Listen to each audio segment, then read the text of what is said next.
Everybody, it is Tuesday, October 8, 2019 at 6:30 p.m. and I'm calling this meeting of the Common Council of the City of Wausau to order. We will begin tonight's proceeding with the Pledge Allegiance of the flag. I pledge allegiance to the flag of the United States of America and to the republic for which it stands, one nation, under God, indivisible, with liberty and justice for all. Please press yes to take roll call.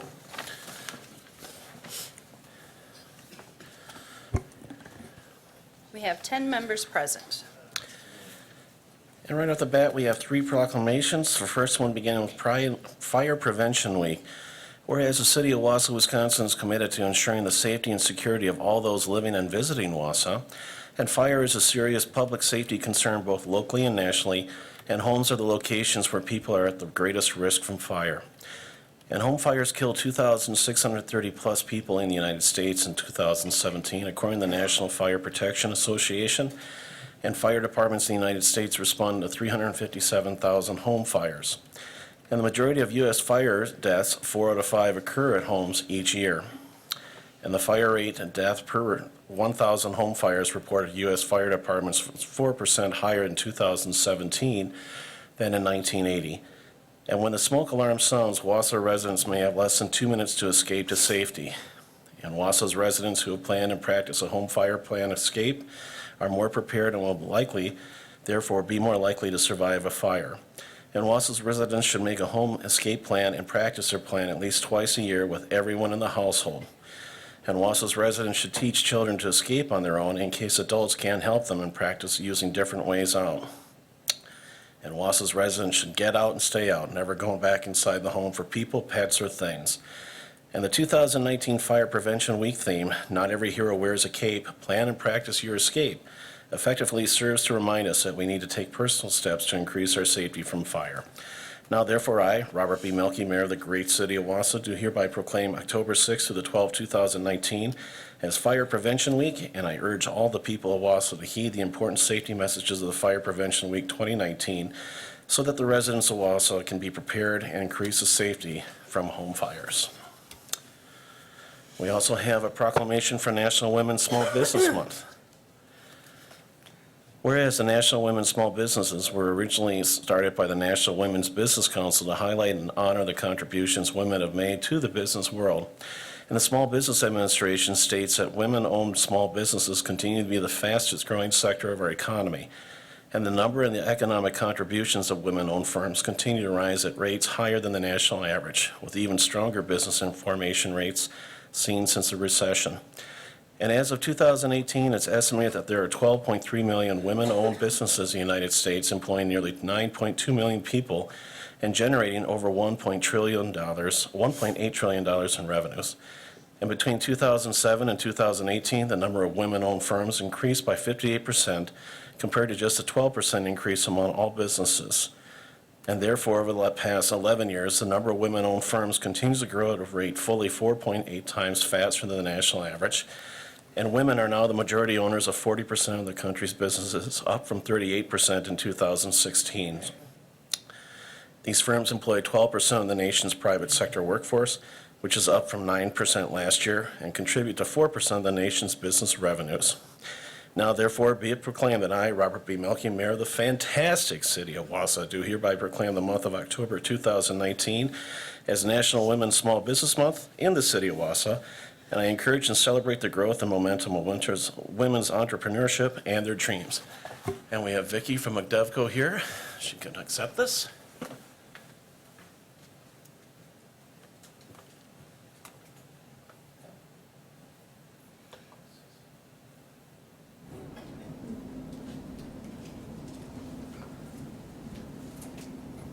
A little short on one end. I just want to thank the City of Wausau for your support of McDevco always with our women's programs, our educational programs, and as a partner with us with loan administration. So as always, thank you so much for what you do for us. And thank you. And one more, a proclamation for the blindness and severe visual impairment affects approximately 200,000 residents of Wisconsin. And the majority of these persons use a travel aid, such as a white cane or service animal. And these travel aids are universally recognized as symbols representing loss of vision, and an operator of a motor vehicle shall stop the vehicle before approaching closer than 10 feet to a pedestrian who carries a white cane and is held in extended or raised position, or who uses a service animal. And people who operate motor vehicles shall take precautions as may be necessary to avoid accident or injury to the pedestrian. Now, therefore be it proclaimed that I, Robert B. Melky, Mayor of the City of Wausau, do hereby proclaim Tuesday, October 15, 2019, as White Cane Safety Day in the City of Wausau. I urge operators of all motor vehicles to be acutely aware of visually impaired pedestrians and to obey the Wisconsin state law.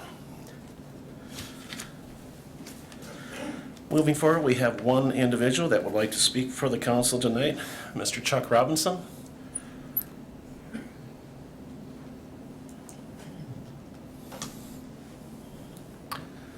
If you could, sir, your name and address for the record, and try to limit your comments, if possible, to 3 minutes. Thank you. Charles Robinson, 2221 Ridgeview Drive here in Wausau. I asked for some time so that I could bring you up to date and further advance my efforts to have you people declare a repurpose of the old firehouse for a senior center.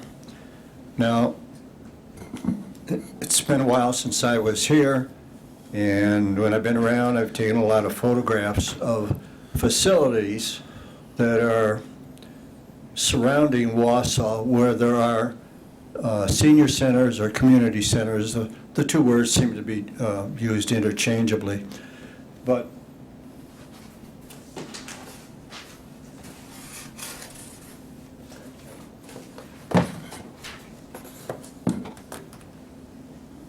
we have a senior center in Three Lakes. I've been playing bridge tournaments there. Population of 2,093. Same thing in Woodruff. Been playing bridge up there. Tournament bridge, a lot of people. Community center, 1,956 people. Been in Eau Claire, 65,883. They have a humongous senior center there. In Fitchburg, which is immediately south of Madison, 25,000 people. Same point there. Stevens Point has a facility, 26,717. And Wausau, there it is. I've been working off of a blueprint that is the construction plans of the firehouse, which was built in 1970. And what that set of drawings allows me to do and work with other people to reverse engineering so that we know what's in it, where it is, and what it is. That has resulted in getting some quotes. I've got quite a few quotes, but when I started out, they were humongous. It's very expensive, and I didn't believe them to be right in terms of what can be done. So I packaged all of the skill set of the trade unions that would be involved. Plumbing is one, heating and cooling is another, electrical is another, masonry work is another. And the results came up with there's yet another package in there too, and that's for the things that you overlook. It's kind of like protecting myself against a situation you all have had when you move into your house and you realize you don't have any bedroom curtains or a shower curtain. You say, oh, I forgot that. Well, I've tried to avoid that, so I have some funds in there for that too. The result comes up to what I believe very close to the actual cost of building, and it's $300,000 in round numbers, $315,000 actually. That would be put together and assembled with some funds from somewhere, and I'm working on that. And that's all I have to say. Been busy, very busy, making comparisons to other communities. So, have you any questions? Go ahead, Mr. Nutting. Thank you, Mr. Mayor. Could you give us some history of your involvement here in Wausau and when it began, and the involvement that you've had with the previous senior citizen center that we had at North Central Healthcare? Give us a brief history of that, sir, and what it meant to the community. Okay, the Marathon County Health Center had loaned space to a lot of people that had different interests and, well, they just had different interests. One was a large room, a little bit bigger than this area, I believe, that was a woodworking shop. They were invited to leave 2 seasons ago, 2.5, I believe. I was involved in bridge tournaments down there. We were invited to leave. There was line dancing, there was shop scuff, there were pool tournaments, all of which was discontinued. I believe that the woodworking shop machinery is still in storage. For myself, I graduated from high school here in 1948. I didn't like the town. I started 6th grade here after being born in Green Bay and living there through up to 6th grade. And so I finished high school here, went and got a Bachelor of Science degree in math. I went out to Connecticut and programmed computers for an aircraft company in the very early days of computer programming. And an opportunity arose for me to buy a business from my father-in-law's side of the family. I bought that, and it involved designing and building machinery for the furniture industry. It was called Burlington Sanders. This is a machine that is twice the size of your refrigerator with a conveyor belt going through it. You put a tabletop on the conveyor, it comes out finished at the other end. It came in all kinds of versions, upside down, wet, dry, multiple stage sanding. It was machinery I designed. Health issues caused me to sell that, 6 bypass, it was. And so I became a land developer. I had an 80-acre parcel that eventually became a common boundary line with the city of Burlington. So I annexed in the city, negotiated with them in the township about the best deal I could get in terms of city services versus a rural setting and the development of the property. It was a 58 single-family living unit. Then, lastly, I was spending usually 2 or 3 days a week, starting early April, up in the woods. Drive my van up there with my dog and walk the Shawmagoon and Nicolay Forest because I was looking for hawk's nests. I was looking for a particular hawk's nest called a goshawk. Because goshawk. Mr. Robinson, I do apologize. I've got you at almost 10 minutes. Well, okay. So, I wasn't watching. nope. I I'm want to sorry. be respectful, but I also want to clue in the council too. If you folks recall, Mr. Robinson came and talked to us. This is after we were proposing for the new fire station with the old fire station, and there is some regulations. The interest was at that time perhaps the city could possibly donate and give up that building, the old fire station, and there was some council interest at that time. I have met with Mr. Robinson several times throughout the year, where there are some things that maybe perhaps we could do as far as a donation, but making it very clear from a financial cost as far as renovations, maintaining, insurance, making it all compliant, et cetera, that we could not do. So I know he has been in contact with some of the foundations here in town. I just asked him to come back and give an update just so you folks wouldn't forget it from when we had chatted about it earlier this year, so. Thank you. Thank you, sir. And my apologies for having to cut you off, so. I didn't realize the time. That's okay, that's okay. Thank you. I just want to be respectful, so. Okay then, moving on to the consent agenda, and Mrs. Tao has asked that we pull file number 19-1001 from the council, the minutes of the previous special meeting from last week, Tuesday, October 1st, and also file number 19-0108 from Public Health and Safety, a resolution approving or denying various licenses as indicated. Otherwise, the rest of the consent agenda, there doesn't seem to be any issues. I'll entertain a motion to accept the rest of the files, starting with 19-0901 and ending with file number 19-1004. Motion by Mr. Peckham. Do I have a second? By Ms. Herbst. Begin voting.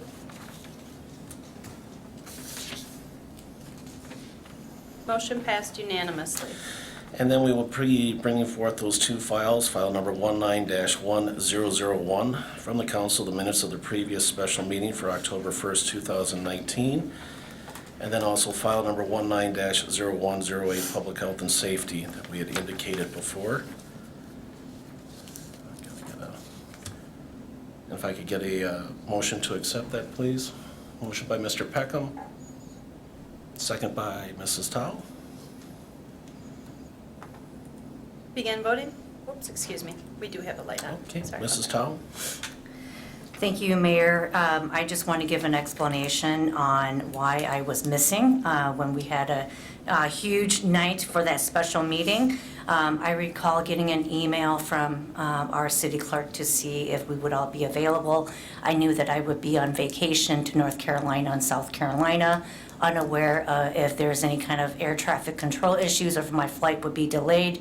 I did not get back until Monday night, and coming back from 95 degrees weather and 90% humidity, I was struck with a very severe cold, which kept me away from work and unable to be here that night to vote with all of you. I will be abstaining from the special meeting minutes here, but I want to be able to communicate to all of you that I would have supported the opportunity to collaborate with the WAS organization. I do have some reservations about not being able, some same reservations as Dennis as well too, about taking, all of the property, including the parking lot, the parking ramps. I love the fact that it will come back to local control, and I wanted to be able to share my feelings and my sentiments with all of you. I do have a couple of residents that did reach out to me who were opposed, but I think that given how things are going with malls across the country, I felt like I can back this, and I want to be able to share this. So thank you, Mayor. Thank you. Oops, you still need your light. There we go. Okay. Now you may begin voting. That motion has passed 9-0 with one abstention. And then again, file number 19-0108 being pulled, a resolution of the Public Health and Safety Committee, approving or denying various licenses as indicated. If I could get a motion to accept that one. Motion by Mr. Peckham, second by Mrs. Rasmussen. Mrs. Tao. Again, thank you, Mayor, so much for allowing us to pull this off the consent agenda. I just want to remind everyone that not too long ago, less than 6 months ago, we denied given the recommendation from the Planning Committee about the rezoning of 316 Sherman into a tavern. But I'm not here today to discuss the UDD rezoning efforts for the Yang family. I'm really here to remind all of you of the uproar and the sentiments and the feedback that we received from one another about potential patrons leaving that property, being under the influence and driving and can commit any kind of vehicular accidents that would create concerns for that community and that district. But yet, not less than 30 days ago, our Public Health and Safety provided a Class B beer license to a restaurant that will be positioning their business into 316 Sherman. And I want to remind all of you that beer is beer, alcohol is alcohol, business is business. And if we had that much concern about a prior business opportunity going into that physical location and having patrons and, customers coming in and out, being under the influence, it makes me wonder how we came to this decision to allow this Class B beer license. I can go into a restaurant and have 5 beers, and I would be over the legal alcohol limit. And so I'm very concerned, and I wanted this pulled off the consent agenda so that all of you can engage in a conversation with me and help me understand why this is something that we should approve tonight when coincidentally, less than 6 months ago, we were very adamant about not allowing this to go through. So thank you for allowing me to share my comments with all of you. Mrs. Rasmussen. Thank you. I can offer some insight on behalf of Public Health and Safety. We did consider this in committee. Originally, you'll recall that the tavern proposal for that same site was, like Mary said, a zoning change coming from the Plan Commission.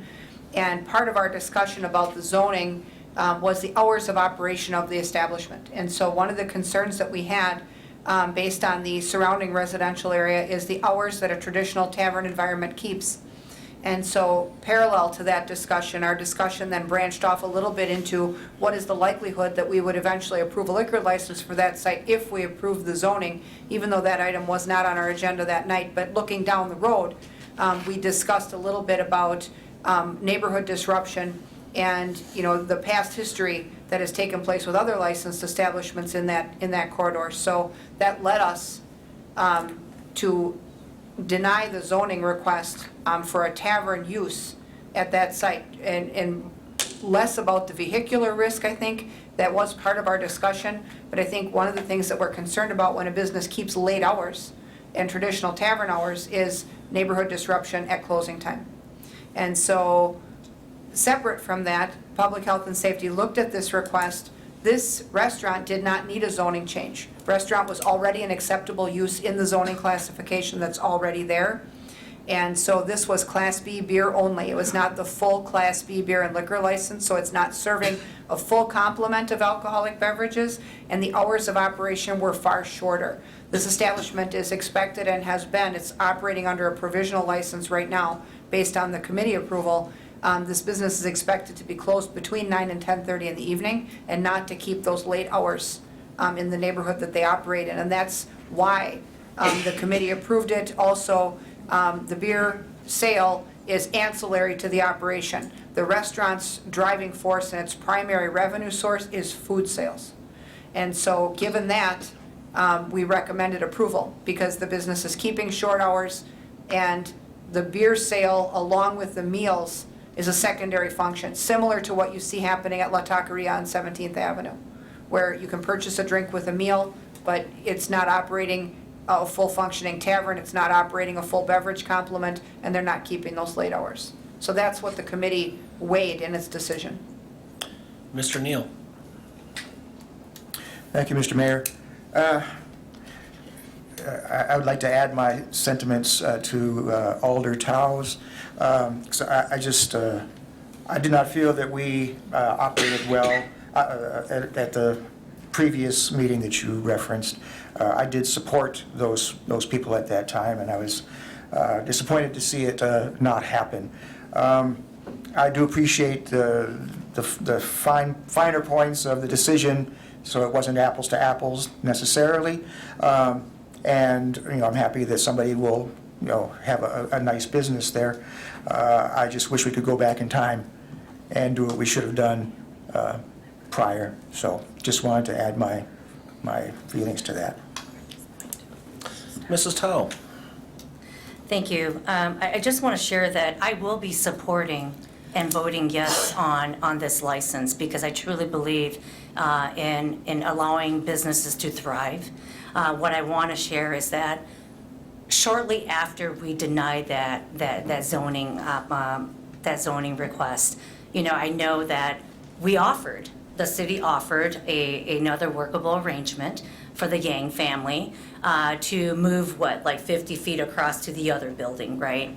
And there would be an available liquor license. Don't ask me which classes, because there's so many, Tony. But there was that opportunity. And I think I go back to the conversation about how we were very concerned about patrons leaving, customers leaving that entire property, but yet a couple of weeks, maybe even a couple of days afterwards, when we denied the zoning, we turn around and offer the opportunity in the world market to be able to have a tavern. So what I'm trying to share with all of you is that I respect the new business that's going into 316 Sherman. I believe it's great for both Dave Nutting and my district. I think that anything to help economically, create wealth in both those districts, I'm all for it. But I think that, yes, I wish things would have gone in a different direction in the past. And I hope that we take this as a learning opportunity, that when we look at situations like this again, it may not be apples to apples, but to me, whether you're selling alcohol between the times of 8 in the morning till 5 o'clock at night, or till 10 o'clock, or till midnight, or 2 o'clock, you're still an establishment that has a license to retail or sell alcohol. And so all the concerns are still very valid when consumers are drinking or customers are drinking at a certain site and they're leaving. And so I really, I will support this, but I hope that in the future that we take this as a lesson learned. Thank you. Mr. Peckham? Thank you, Mr. Mayor.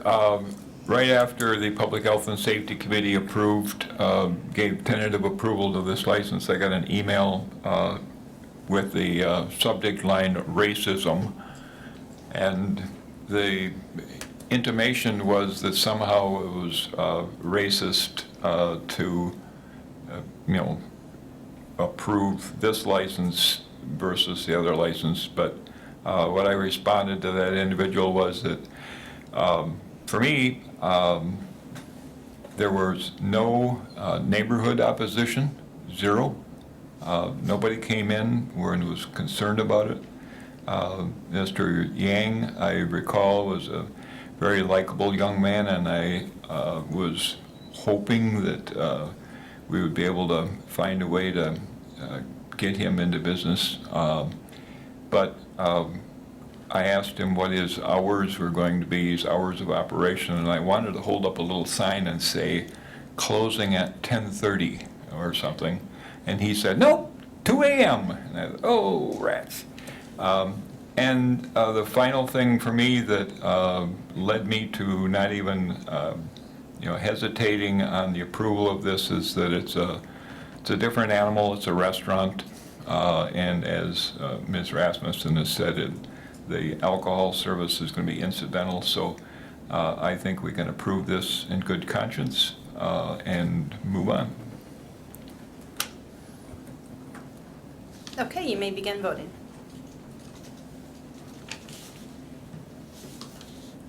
That motion has passed unanimously. Moving on to resolutions and ordinances, starting with file number 191003, the mayor's appointments. There are none tonight, so we move on to file number 19-1005, a resolution of the Economic Development Committee approving the sale of 906 South 7th Avenue.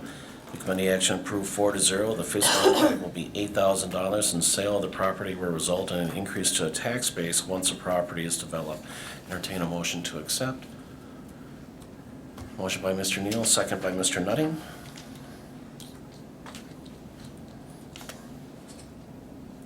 That's that combination, it won't let me put in there. There you go, you may begin voting.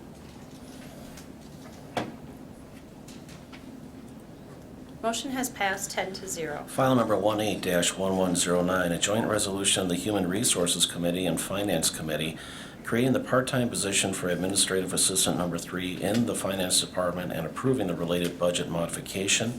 Committee action, Human Resources Committee approved 5-0, Finance approved 5-0.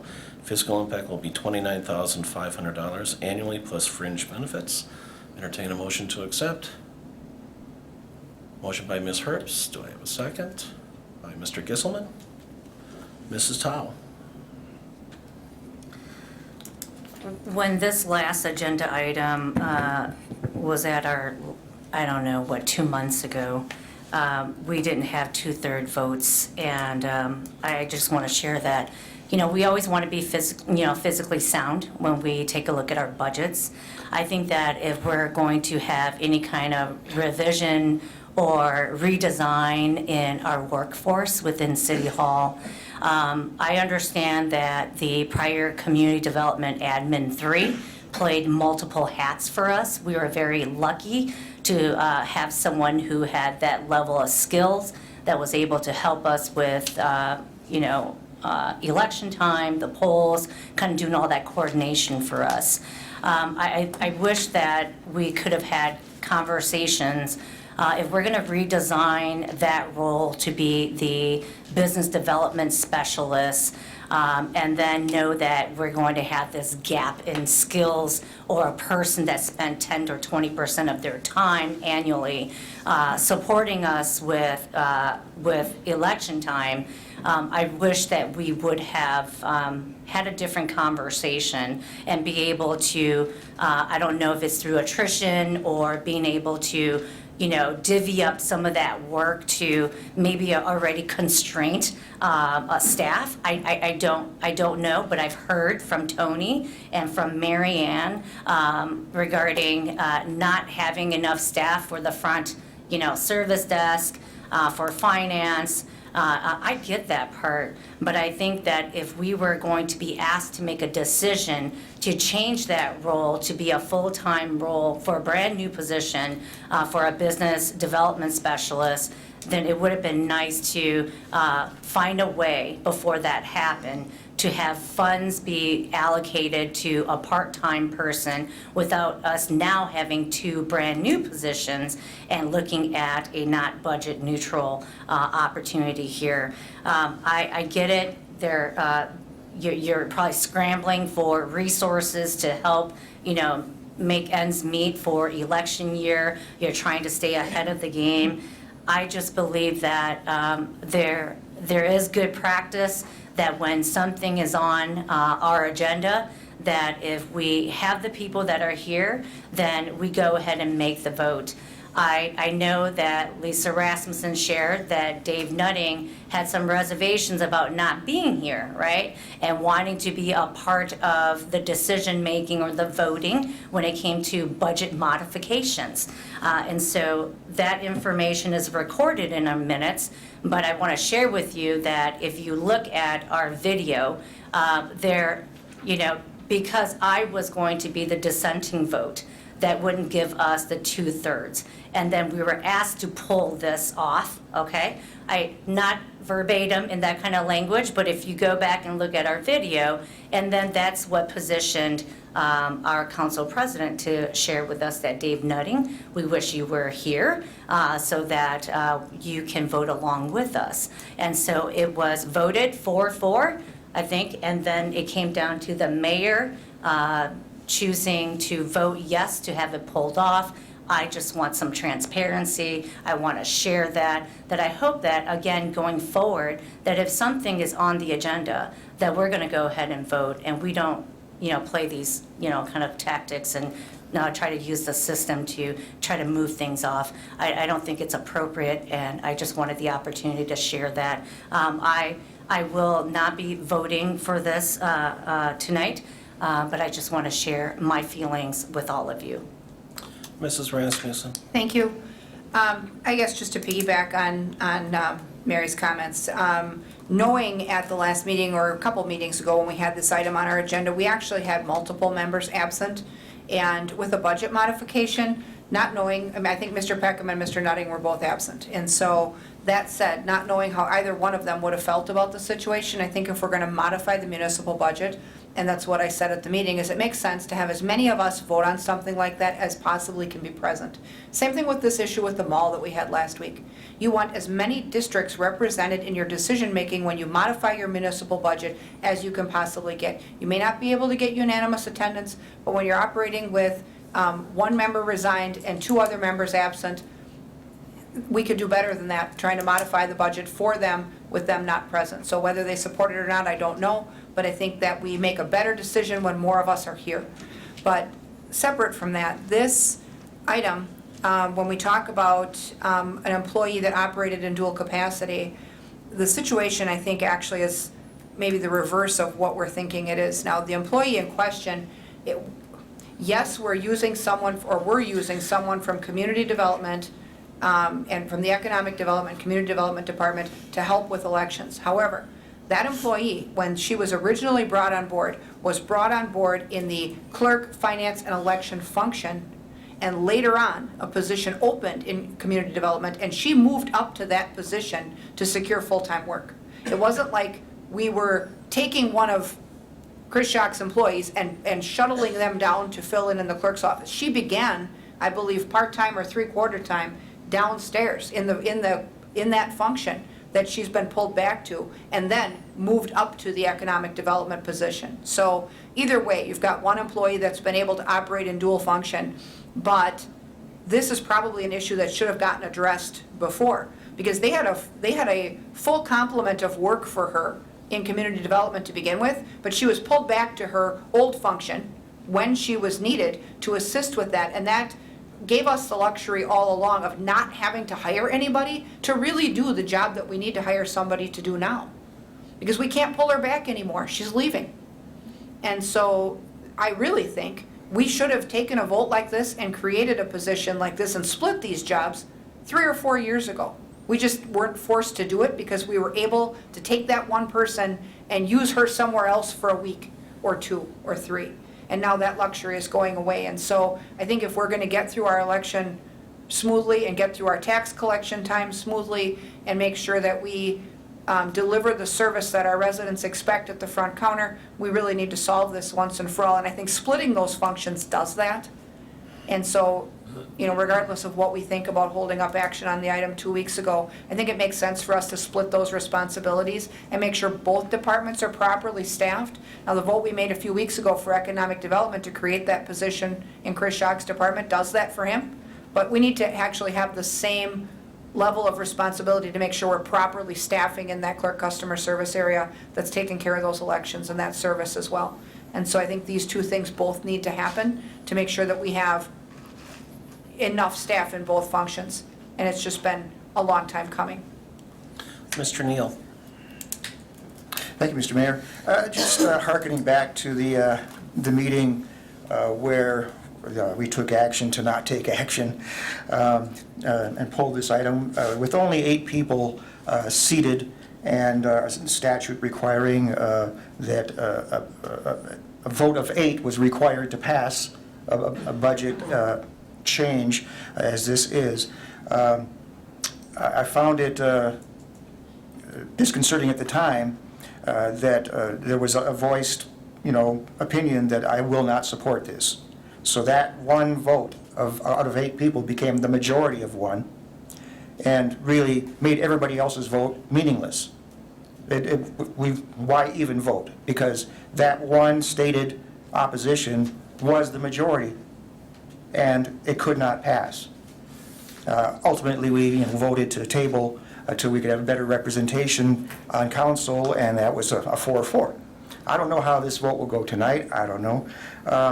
But my feeling that night was there was maybe a question of propriety. Was this right to not take action because we had enough people here? And my feeling was it was a question of fairness because we did not have a wide representation of this council to address this issue, and that my vote and everybody else's vote who was present that night was moot based on the stated opposition vote right from the get-go. So therefore, I wasn't going to give up my vote. And I supported tabling it until we have a wider representation here in council chambers. So that's that, and I'm just glad to see we have 10 people here now tonight to address the issue. Mrs. Towle? Well, I certainly appreciate your perspective, Elder Neal. I certainly didn't even think that far that my one vote became the majority. I I think that looking back, I could have just not said anything, and we could have voted. But I don't think that that's the type of character of who I am. I think that it's important to have dialogue and to be forthright and to share that information. And so I choose not to try to take Robert's Rule of Order or our council rules to my advantage.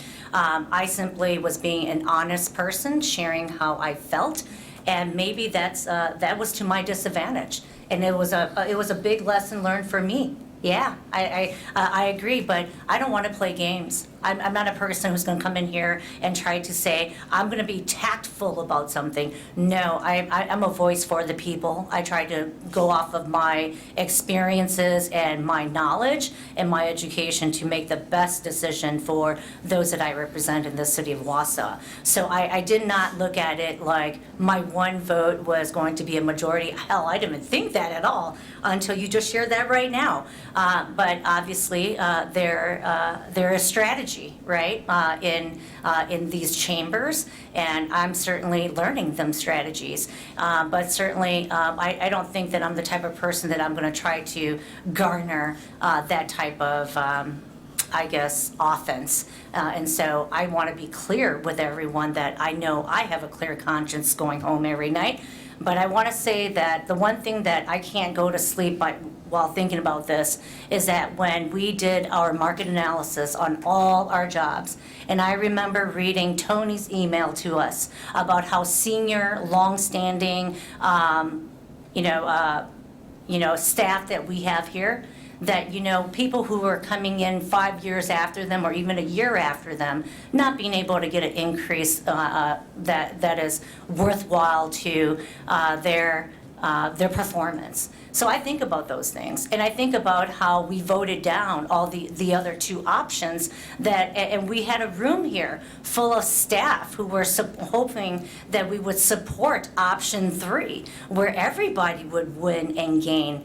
That's what's on my conscience every night when I think about what happened with this agenda item. And so that's the one thing where I can't sleep at night, and I hope that for those of you who felt that same way, I hope that you would think about this and how we are going to be, again, physically sound if we know that. And I know this is one of those where we didn't know it was going to happen, right? So we couldn't budget for it. But I think that we could have avoided this situation had we had, different ways of making decisions on how we reorg. Thank you. Mr. Peckham? Thank you, Mr. Mayor. I would just like to say that in my 3.5 years on this body, I don't think I've seen a better documented need for a position, and I hope we vote for it. Okay. You may begin voting.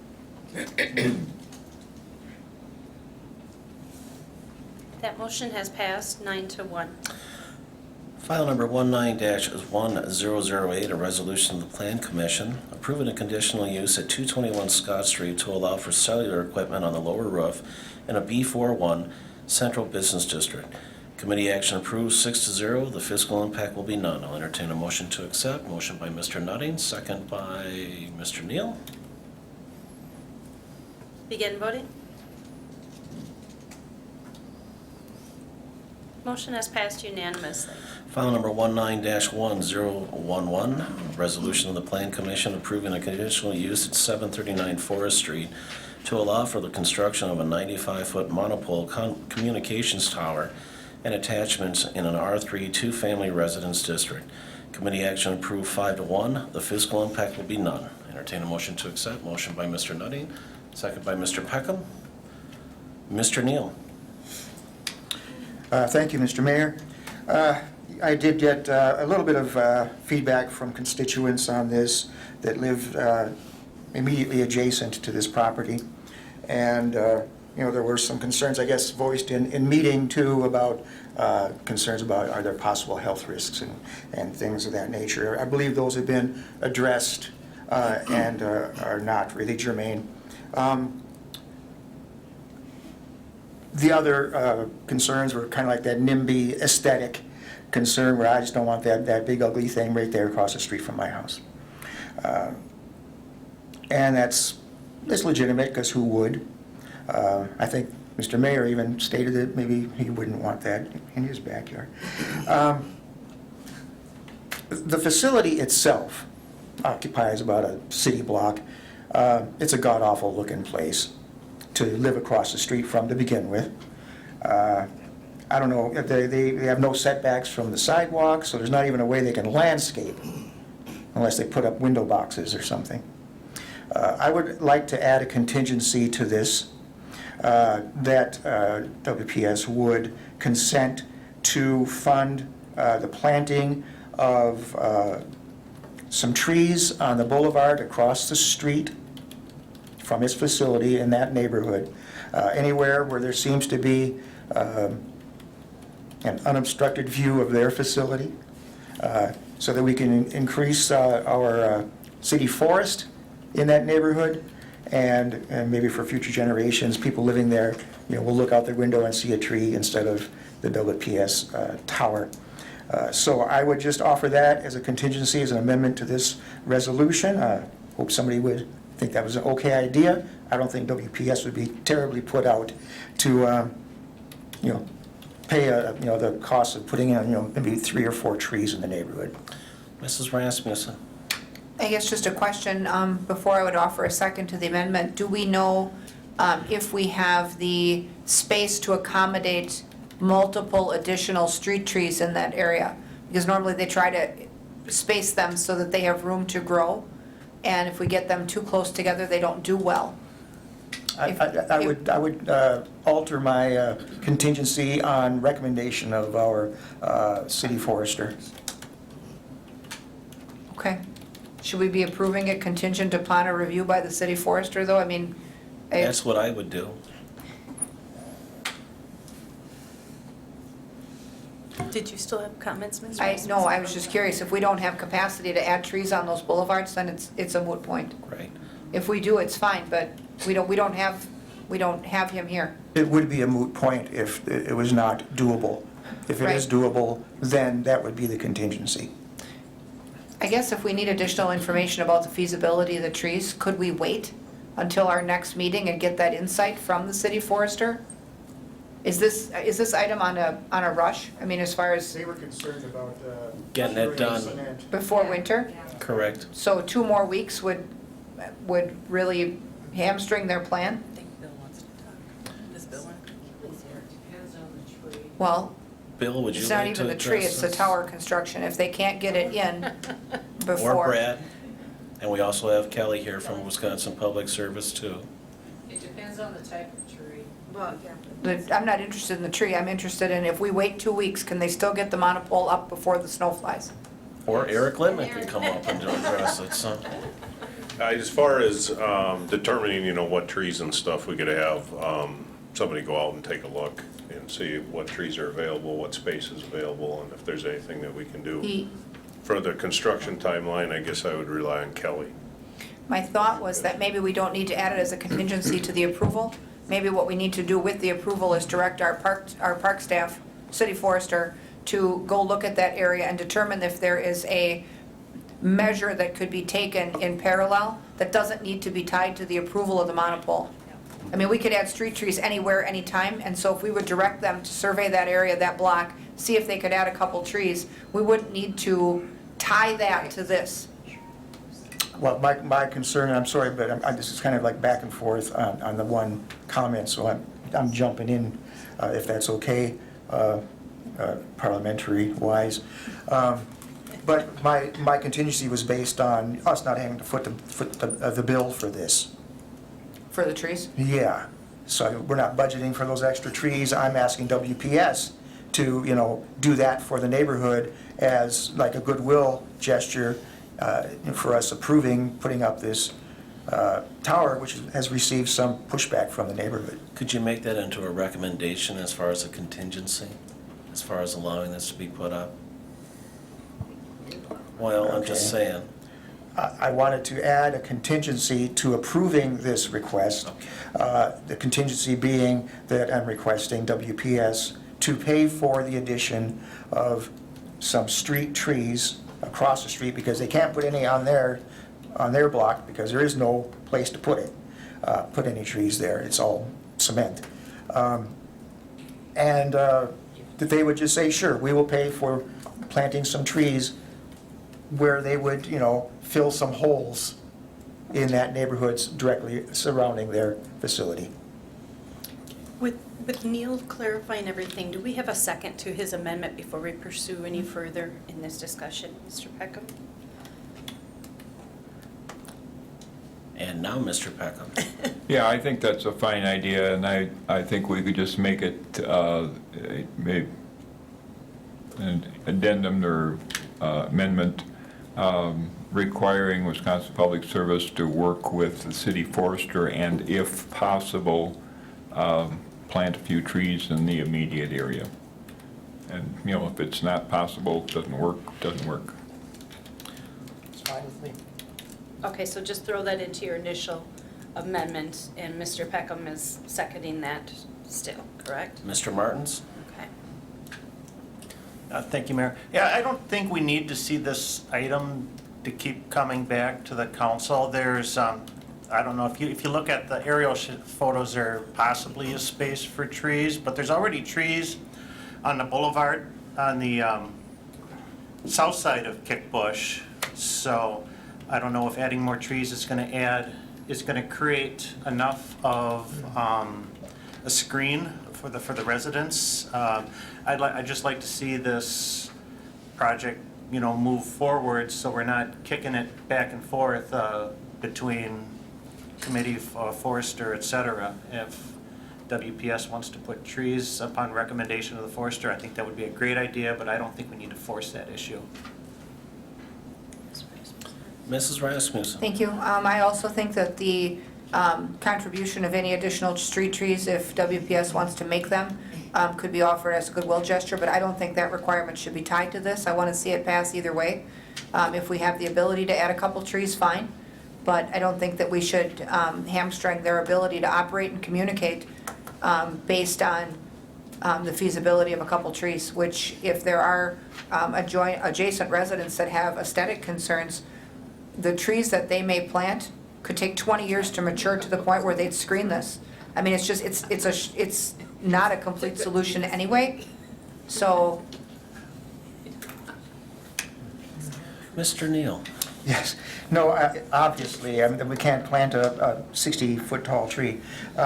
It would be a goodwill gesture just for the neighborhood itself. There's a number of trees on that block. Well, I'm looking at Forest Street right now and looking around on Prospect, and there are, some gaps. But I don't know anything about the health of the trees that are existing there right now. And I don't know that our city forester wouldn't go down that block and go, that one's going, and that one's going, And then that goes into our budget for replacing trees, and I'm asking WPS to be a good neighbor. So that's why I think it's important for them to realize that they're asking for something that is sort of an imposition on that neighborhood, and the neighborhood is turning around and asking for something back of them. There's nothing on the WPS block itself, unless you put out some potted trees. There is nowhere to do any landscaping of any kind whatsoever. As I said, there's no setback from the sidewalks. There's just nothing there. No boulevard. So the only possible solution is try to beautify across the street, knowing that, new trees will take a long time to grow. But why not take a look at it? So. Mrs. Rasmussen? Thank you. Well, my hope is that we're not treading down a slippery slope with requirements like this, because we've not asked the same thing of any cell phone companies that have put towers up in town. We've just not, the need for communication at towers and instruments is a necessary evil. And so whether it's two-way radio, whether it's cell phone, whatever it is, that line of sight communication happens that way. You need towers, you need antennas to make that happen. And if we've not added these same restrictions or these same demands to other businesses, I think that we are not treating them all in a similar fashion. And so, we budget for street trees every year, And, there's an allotment for how many trees we're gonna put in. They try to budget for street projects and, emergency trees that are broken or knocked down in accidents and whatever. And I really, if we need more trees, a couple extra trees in a neighborhood, I don't see a reason why we could not take a couple trees that are already allocated for in our street tree budget and put them in that area. And, maybe another area would wait an extra year to get their tree or whatever. We're not that short on trees. And I think it's an odd mandate to put on a business. Mr. Peckham? I thank you. I do want to see us vote on this tonight, and I do think we are on a little bit of thin ice asking a company to do something on property other than their own. So I would put Ms. Zagzebski on the spot and say, would you pledge to work with the city forester and possibly sponsor a few trees in the neighborhood?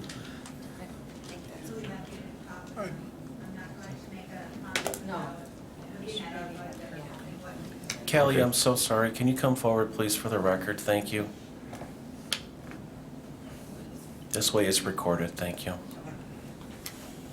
Good evening. Thank you very much for the discussion, and thank you for hopefully calling this to a vote. I'm not going to make a promise here that I can't keep. We'll be happy to talk with the forester and see what might be an opportunity. We give back to this community a whole great deal, and I understand your concern, Alderperson Neal, and we'd be happy to talk with the neighbors. We've been there. That's where we are. We didn't build that building the way it was built. We got it. And we've been working very hard and making sure that we fit in with the neighborhood and make sure that it does look nice. And there's not a lot you can do when you're right up to the sidewalk. So we understand that. But Alderperson Peckman, I can't give you a false answer, but we'll definitely talk to him. So am I correct to say the amendment's still on the floor as proposed? Unless Mr. Peckham is withdrawing the same. Does that mean you're going ahead with it? I'm not, what does I'm good mean? Okay, so we do have a motion by Neal, second by Peckham, and I did my best to collect all of the conversation of here. If I do need to make any adjustments, please let me know.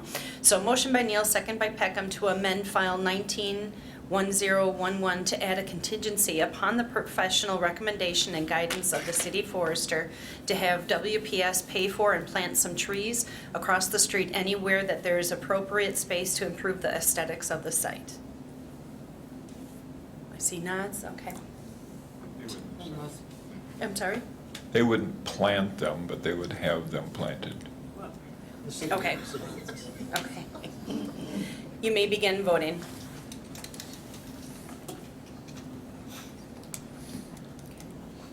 That motion has failed, 3 to 7. We'll go back to the original motion before us unamended. Let's see here.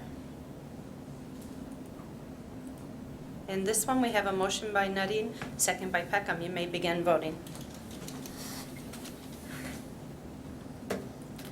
That motion has passed unanimously. File number 93-0717, an ordinance of the Public Health and Safety Committee, repealing and recreating section 16.04.030, a residential rental contract registration, repealing section 16.04.039, residential rental licensing, creating section 16.04.030, residential rental inspection. Committee action approved 4-0. The fiscal impact will be none. Entertain a motion to accept. Motion by Mrs. Rasmussen, second by Mr. Peckham. And Mr. Peckham? Yeah, I would like to see us pass this, of course, but I would also like to commend city staff for the initiative that they showed in putting this program together, thinking it through, and bringing it to us for consideration, especially Bill Hebert and Tara Alfonso. I think it's an inventive and fair way to begin this program, and I'm very pleased with their efforts. They could have said, oh, we don't have to do that anymore, less work for us. But they did not say that. They said, let's go for this and, try to make something happen along these lines so that we have better inspection programs in our city. So good for them, and let's pass this thing. Begin voting.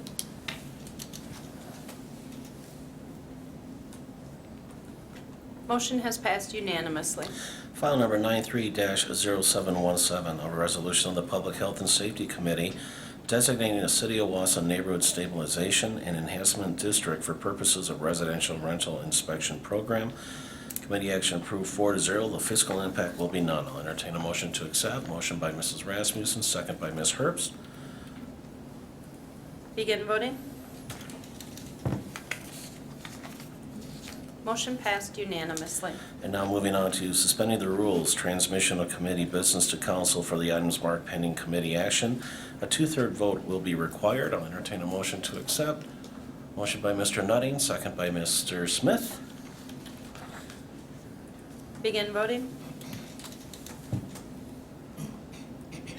That motion has passed unanimously. File number 04-1212, a resolution of the Finance Committee authorizing an intergovernmental services agreement between the City of Wausau and the Town of Stettin, whereby the City of Wausau would provide fire and EMS services to the Town of Stettin. Committee action approved 5-0. The fiscal impact for 2020, this action will increase annual general fund revenues by approximately $40,000 for the contract, along with increased EMS billing revenues. Entertain a motion to accept. Motion by Ms. Herbst, second by Mr. Nutting. Begin voting. Motion has passed unanimously. And file number 03-1111, a joint resolution of the Human Resources Committee and the Finance Committee authorizing compensation plan adjustment for the internal alignment for the Police Department lieutenants. Committee action, Human Resources approved 5-0, Finance approved 5-0. Fiscal impact will be an estimated $4,100, not including overtime or benefits. I'll entertain a motion to accept. Motion by Mrs. Rasmussen. Do I have a second? By Ms. McElhaney. Mrs. Rasmussen. Thank you. Just a correction for the record, it passed Finance 4-0. Excuse me.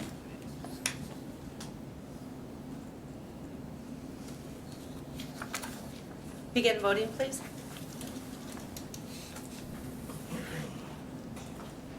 Motion has passed unanimously.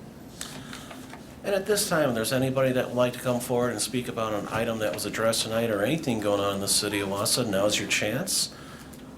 And when you do, please limit your comments to 3 minutes and your name and your address for the record, please. Hi, Bernie Delaney. We got new street address, I can't even remember it.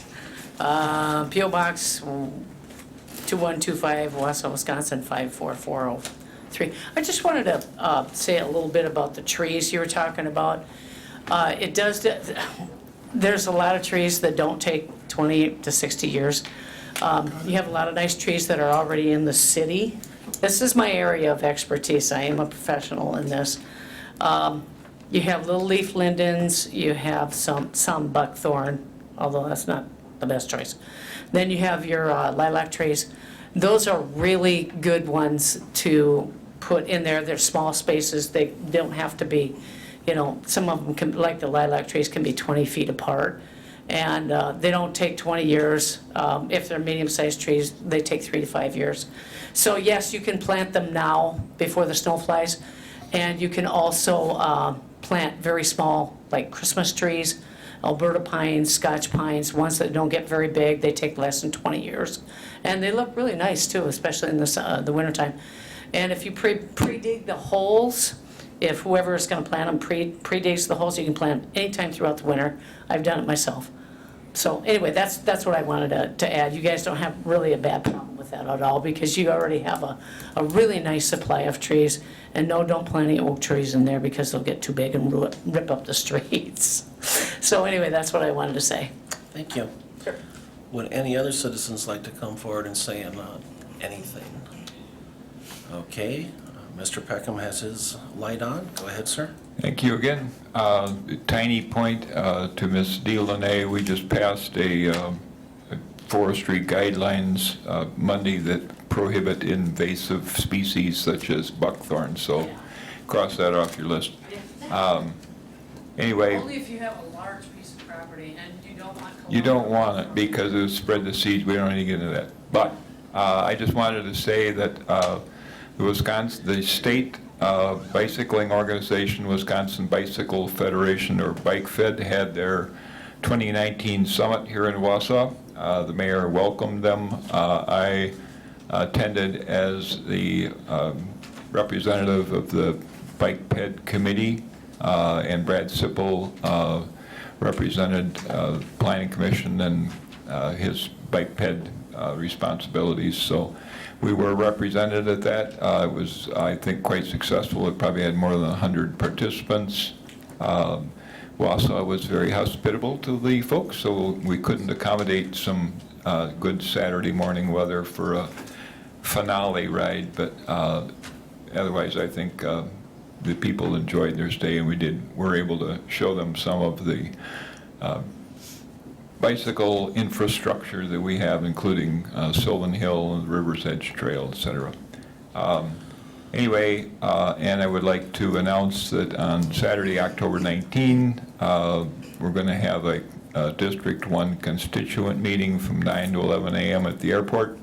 I'm going to talk budgets and possibly work in some other topics, but all citizens are welcome to come to the airport from 9 to 11 a.m. on Saturday, October 19.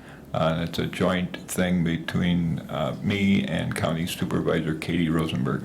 Thank you. And as long as we're going to be saying some things, yesterday Governor Tony Evers was in town along with the new WEDAC secretary. They toured the riverfront. They toured along the riverfront. Very, very impressed, to the point where they said this is a project that should be held as a model for all cities in Wisconsin.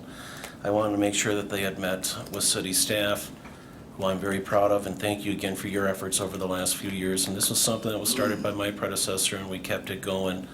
It is something to be proud of. Quite a jewel, quite a unique thing here in the city of Wausau, and it's going to be moving forward. So with that, I'll entertain a motion to adjourn.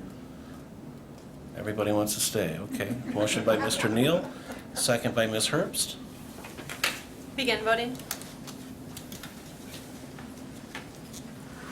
Motion passed unanimously. Thank you, everybody. Have a great night.